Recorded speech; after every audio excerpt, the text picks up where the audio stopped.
చంద్రకాంతంకి ఒక మెరుపు లాంటి ఐడియా వస్తుంది.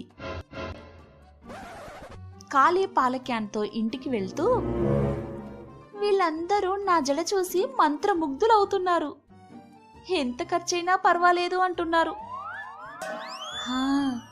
నేను అత్తమ్మకి తెలియకుండా దువ్వెన్ని తీసుకుని వచ్చి వీళ్ళందరికీ జడలు దువ్వి వేస్తే బోలెడంత డబ్బు, నాకు ఆడవాళ్లలో మంచి పేరు,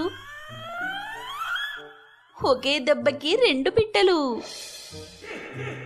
అనుకుంటూ వెంటనే ఆలోచనలో పెట్టింది. తర్వాత ఇంటికి వెళ్లి పాలక్యాన్ ఇంట్లో పెట్టి రహస్యంగా ఇంట్లోకి వెళ్లి దువ్వెన్ని తీసుకుని బయటికి వెళ్తూ అత్తమ్మతో, ఇగో అత్తమ్మా, కొద్దిగా పనుంది, బయటికెళ్ళొస్తాను